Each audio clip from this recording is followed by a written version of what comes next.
নমস্কার বন্ধুরা, সকাল সকাল তোমাদের কাছে নতুন একটি ব্লগ নিয়ে এসেছি।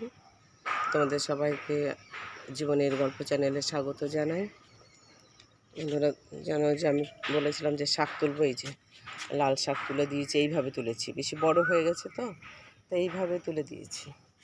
আর এখানকার নোটের শাকগুলো এইভাবে তুলে দিয়েছি। আর যে এখানে যে বড় বড় ডাঁটাগুলো ছিল, এই যে সব তুলে দিয়েছি। দেখি আর একটা আজকে দত্তমশাই বিপ্রজিৎদের বাড়িতে কটা পাঠানো যায় কিনা দেখি। পাঠানো যায় কিনা মানে পাঠাবো, ওদের বাড়িতে দুটো পাঠাবো, হয়ে যাবে। আর যা আছে এটা একটা দুটো করে আমি খেয়ে দেবো। বন্ধুরা, আজকে সকালে ছেলে হরলিক্স খাবে না, জলমুড়ি খাবে। সেই জলমুড়ি আমি রেডি করে দিয়েছি। এই যে মুড়ি কটা একটু দুবার ধুয়েছি, দুবার ধুয়ে তারপরে জল দিয়ে ভিজিয়ে দিয়েছি। এর মধ্যে লবণ বা চিনি আমি কিছুই দিইনি, ও শুধুই খাবে। আমি একটু পরে এই পান্তাটা খাবো। বন্ধুরা, পান্তাটা আমি আম দিয়ে খাবো। আম পান্তা আর এই মটন পান্তা বা খাসির মাংস দিয়ে পান্তাটা আমার খুব ভালো লাগে। আমি আম দিয়ে পান্তা খাই আর খাসির মাংস দিয়ে পান্তা ভাতটা খাই। তাই আমার ঘরে এখন অনেক আম, তাই আমি একটু ভাত কালকে রেখে দিয়েছি। আজকে আম দিয়ে পান্তাটা খাবো, মানে পান্তা করে রেখে দিয়েছি। ফ্রিজে রাখলে তো রাখতেই পারতাম, রাখিনি। পান্তা করে রেখেছি, আমি আম দিয়ে খাবো। বন্ধুরা, এই যে আম দেখতে পাচ্ছ, আম এইগুলো রেখে দিয়েছি। এই সব বন্ধু বান্ধবদের বাড়িতে আম পড়েছে, ঝড়ে পেকে পেকে গেছে, তারা সব পাঠিয়ে দিয়েছে এই আম। এইখানটায় মানে গোলাপ খাস আম আছে, আর আমাদের বাড়ির থেকেও কিছু কিনে নিয়ে এসেছে। আমরা আমটা খুব ভালোবাসি খেতে। মানে কেনা শুরু হয়ে গেছে একেবারে আশ্বিন মাস পর্যন্ত। ভাদ্র আশ্বিনেও আম পাওয়া যায়, যে তখন পর্যন্ত আমাদের বাড়িতে আম পাওয়া যাবে, খাওয়া হয়।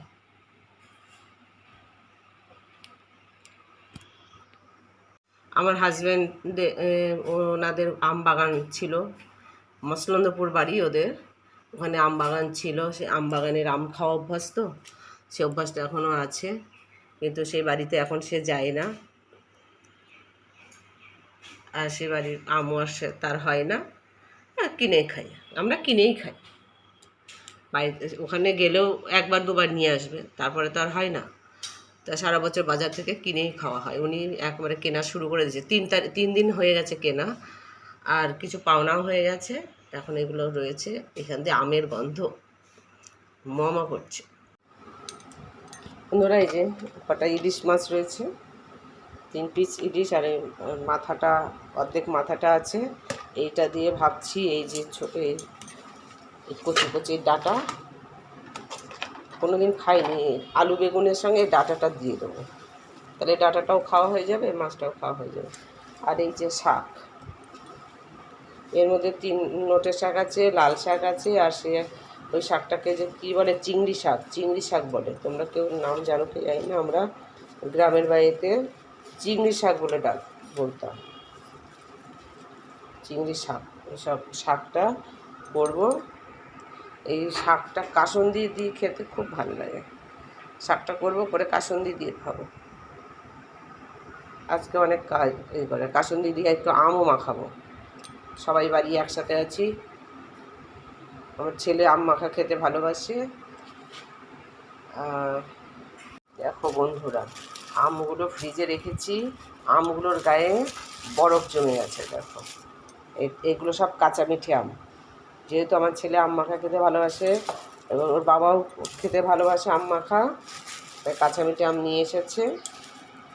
কিন্তু বেশ কদিন হয়ে গেছে মাখা হয়েছে, 2 দিন মাখাও হয়েছে, কিন্তু এইগুলো ফ্রিজের পিছনে পড়ে গেছে আর খেয়াল নেই, বরফ হয়ে গেছে সব।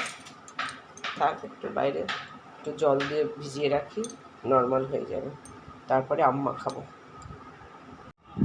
বন্ধুরা, এই যে আমি আম পান্তা নিয়েছি, এখানে এই যে আম কেটেছি, আর এটা পান্তা। অত জল টল নিইনি আমি, পান্তাটা ভাতটাকেই শুধু আমি ছেঁকে নিয়েছি, আমি এখন খাবো। বন্ধুরা, আমার পান্তা প্রায় শেষ। দেখো, আম, পান্তা শেষ। আসলে তখন তো আর গ্রামের ঘরে ঘরে কারোরই ফ্রিজ ছিল না, তো সবারই পান্তা টান্তা রাখা হতো, খাওয়া হতো। গরম ভাতও সকালে খেতাম, সব কিছু অবস্থার সঙ্গে ব্যবস্থা মিলিয়ে সব কিছু করা হতো। এখন যেমন গ্রামে এসি, আমাদের বাড়িতে এসি, 2টো ফ্রিজ, 2টো এসি, আরও মানে আমরা বর্তমানে আমরা শহরে থেকে যে সমস্ত সুযোগ সুবিধা ভোগ করছি, গ্রামের মানুষরাও সেইগুলো সবই তারা ভোগ করছে, যাদের ক্ষমতা আছে। যেসব গ্রামের বাড়িতে ছেলেমেয়েরাও তো অনেকে চাকরি বাকরি করে, তাহলে আমরা শহরে থেকে যা আমরা করছি, তারা গ্রামে থেকেও সেসব সমস্ত জিনিসই তারা উপভোগ করছে। এখন গ্রাম শহর আলাদা বলে আর কিছু নেই, সব প্রায় একই হয়ে গেছে, একই সিস্টেম হয়ে গেছে। এই আর কি, রাখছি।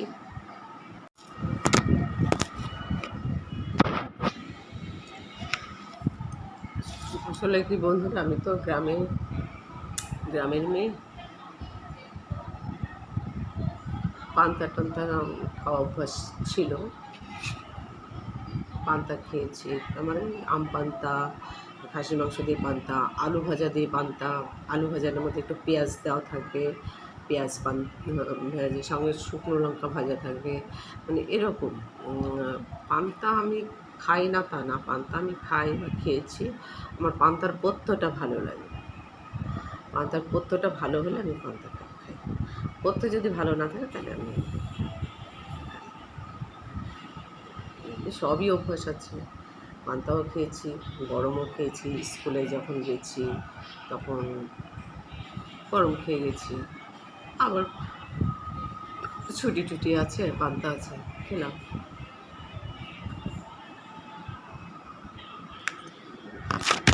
ধরো এই যে আমার ডাটা কাটা হয়ে গেছে, আলু দিয়ে ডাটা দিয়ে কেটে রেখেছি, আর এই বেগুনটা রেখে দিয়েছি, বেগুনটা আমি পরে কাটবো। আর এই শাক, আর কালকের এঁচোড়টা একটু রাখা আছে, কালকে নিরামিষ এঁচোড় করেছিলাম, এঁচোড়টা রাখা আছে, ওইটাতে আমি একটু চিংড়ি মাছ দেবো আজকে, চিংড়ি মাছ ভেজে ওইটার মধ্যে একটু চিংড়ি মাছ দিয়ে ঘাটা করে দেবো। আর একটা রান্না হবে আজকে, এই যে উচ্ছে ভাজা। উচ্ছেটা অনেক দিন হয়ে গেছে ফ্রিজে রয়েছে, এটাকে আজকে রান্না করে দেবো। দুপুরবেলা সবাই আছি, আজকে ছুটির দিন আছে, তো দুপুরবেলায় সবাই থাকবো, উচ্ছেটা খাওয়া হবে। তাই আমি এখন এই উচ্ছে কেটেছি, বেশি বড় আর মোটা ছিল, ওই জন্য মাঝখান দিয়ে কেটে দিয়েছি। এখন এই বীজগুলো আমি বেছে দেবো, এই যে বীজ বের করেছি, এরকম এই বীজগুলো আমি বেছে দেবো। এই বীজগুলো আমি খাই না, দাঁতের মধ্যে ঢুকে যায়, তাই আমি এখন বসে বসে বীজগুলো বাঁচার পরে তোমাদের কাছে আবার আসছে। বন্ধুরা এই যে এতগুলো বীজ আমি ফেলে দিয়েছি, আর এই বীজ ছাড়া রেখেছি। বীজগুলো ভাজা আমার খেতে ভালো লাগে, কিন্তু ওই যে দাঁতের মধ্যে একটু ঢুকে যায় না, গর্ত ভাবে, সেটা না বের করা পর্যন্ত কোনো শান্তি হয় না, আর মোটে সেটা বেরোতে চায় না। ওই অশান্তিতে আমি বীজ ফেলে দিই ভাজি।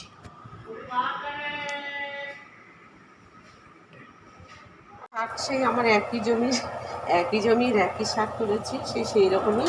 এই যে এগুলোকে গ্রামের দিকে বলে চিংড়ি শাক, তোমরা কে কী বলো না বলো জানি না, তোমরা কে খাও কি না খাও তাও আমি জানি না, আমরা খেয়েছি গ্রামে, ছোটোবেলায় গ্রামে এগুলো খেয়েছি।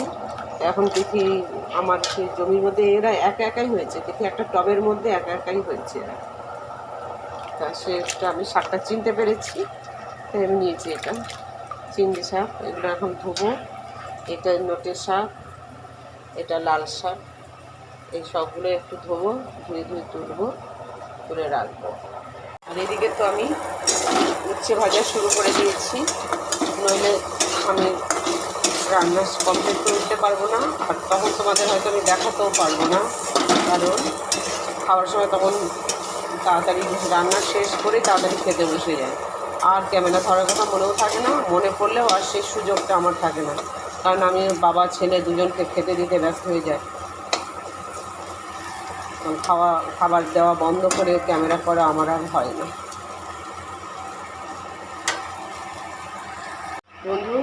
বন্ধুরা, আমার এই যে উচ্ছে ভাজা হয়ে গেছে, উচ্ছে ভাজা নামিয়ে দিয়েছি। আবার শাকটা হয়ে থাকে, শাক ধুয়ে কেটে শাকটাও এখানে তুলে দিয়েছি।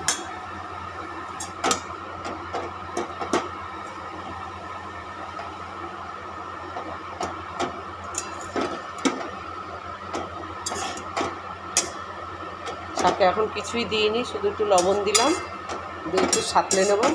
নেওয়ার পরে একটু কালো জিরে ফোড়ন দিয়ে তার মধ্যে একটু পেঁয়াজ কুচি আর একটু রসুন থেতো করে দেব, দিয়ে তারপরে কাঁচা লঙ্কা দিয়ে একটু নাড়াচাড়া করে তারপরে সেইটার মধ্যে এই শাকটা আবার ওইটার মধ্যে দিয়ে দেবো। দিয়ে তারপরে সেইটা যখন খাবো কাসুন্দি দিয়ে খাবো। এর মেন হচ্ছে আমার কাসুন্দি খাওয়া, আমার কাসুন্দি শাকটা খুব প্রিয়। এইগুলো বের করেছি, এইগুলো ওকে এখন তেলে ভেজে দেবো, ও সেটা খাবে, সস দিয়ে খাবে। এইদিকে আমার শাক হয়ে গেছে, আমি এখন শাক নামিয়ে দেবো। বন্ধুরা, এই যে আমার আলুর টিক্কাগুলো ভেজে ফ্রাই করা হয়ে গেছে। এই যে ছেলে এখন খাবে, কাসুন্দি আর সস দিয়ে মিশিয়ে এগুলো খাবে। যাই হোক বন্ধুরা, আজকের মতো আমার ব্লগটা এখানেই রাখছি। তোমরা সবাই ভালো থেকো। আমার এই ব্লগটাকে লাইক করো, শেয়ার করো, সাবস্ক্রাইব করো।